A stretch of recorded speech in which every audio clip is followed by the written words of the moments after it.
Hi there, I'm Dr. Mark Poray, a sports chiropractor and sports nutrition specialist in Brooklyn, Ontario. In this weblog, I'm going to talk a bit about the importance of nutrition in sports and how manipulating your macro diet can positively affect your athletic performance. Let's talk first about racing cars. A racing car's performance can be affected by changing the octane level of the fuel, the strength of the parts, and the weight of the vehicle.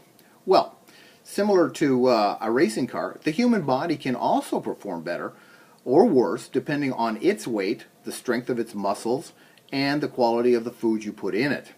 There are all kinds of racing cars. There are dragsters, there are Formula One cars, there are cars for tractor pulls and sports cars. Even within the sports car realm, you can have endurance racing, rally racing, or drifting. The point is that each of these cars looks different based on what it needs to do. It has different sized parts and uses different fuels to accomplish its goals. Likewise, every athlete is different.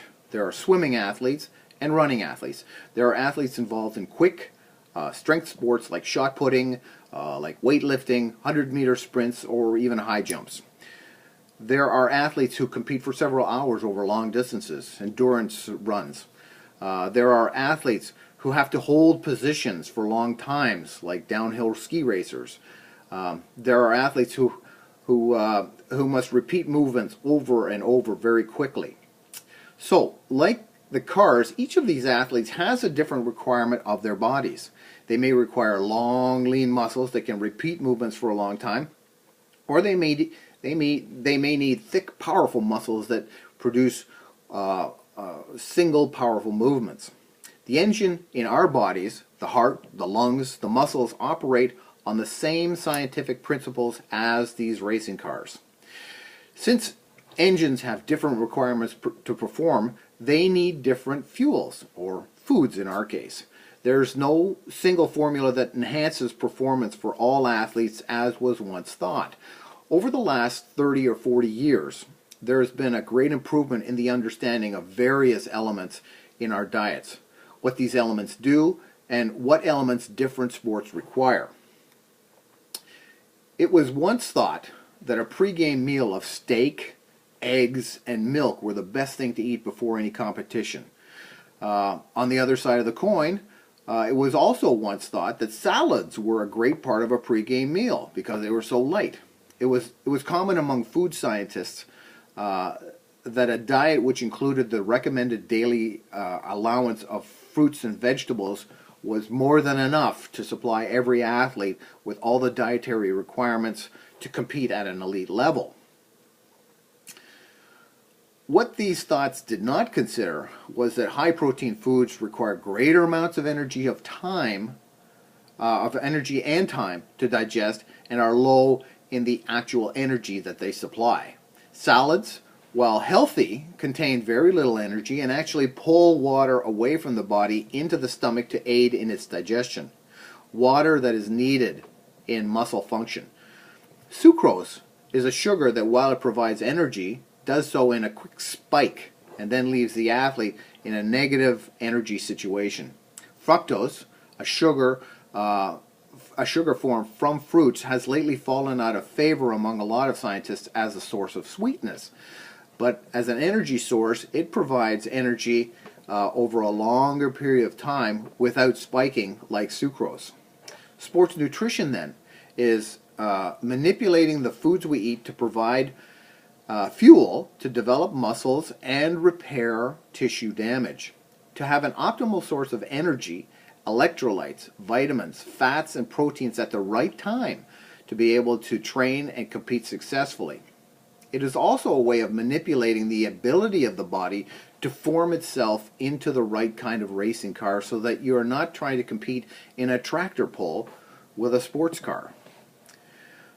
Different parts of your body require special nutrients to function properly. For example, your muscles have totally different requirements than your nerves do. It is common these days for many athletes to believe that because they are eating certain foods, like hamburgers or chicken, fried chicken, that they are consuming high protein and low fat. But because they're unaware of the actual contents of their meals, they are actually consuming high fat, high carbohydrate, and high sodium diets, which are low in essential nutrients, and may in fact, because of the time required and the energy required to digest them, be negatively affecting athletic performance. So unfortunately, adding recommended daily requirements of fruits and vegetables to diets like this is not enough to compensate for it, because these fruits and vegetables may be coming from soils which are depleted of the nutrients that they once had. In other words, today's tomato or potato is not nutritionally equal to the tomato or potato of 40 years ago. Likewise, a potato grown in Nova Scotia is nutritionally different from a potato grown in BC, simply because of the soils, the different soils that they come from. So sports nutrition is a qualitative and quantitative science. Certain individuals require more resources than others. The Canada Food Guide, which is a standard that a lot of people go by, does not deal in exact amounts of nutrients for individual needs.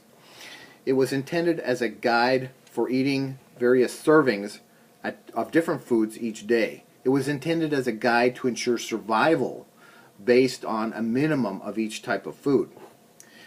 So it's essential to understand that survival does not equate to performance, that performance differs from individual to individual, and that well-fed does not mean the same thing as eating well. So in trying to understand the position of sports nutrition as an essential part of every successful athlete's daily regime, one has to understand that there are three different philosophies in nutrition as it is practiced today. Depending on who you speak to, it will be survival, optimum health, or maximum performance. If you are an athlete who wants to change the engine in your body to be better suited to your sport, or if you're responsible for feeding an athlete who wants to perform optimally, you need to determine the requirements of your sport.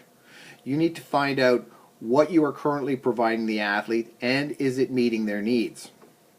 You need to find out how effectively your athlete is using the nutrition they are currently consuming. You need to know the vitamin, fat, carbohydrate, and protein requirements of the sport, and then to be able to provide the right amounts prior to, during, and after the competitive season. You also want to know what levels of fat, carbohydrate, and protein are best before and after training, as well as during and after competition. What I'm talking about here is not weight loss or a weight loss diet for the average person. This program that I'm talking about is strictly for athletes. You may lose fat weight or you may gain muscle weight.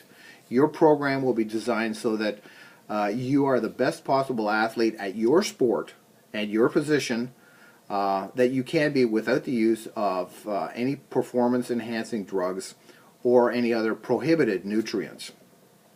If this is the direction you want to proceed, and if you're serious about optimal performance, I'd be happy to help you with this goal.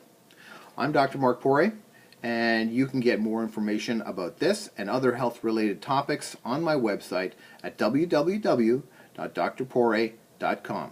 Thanks for watching.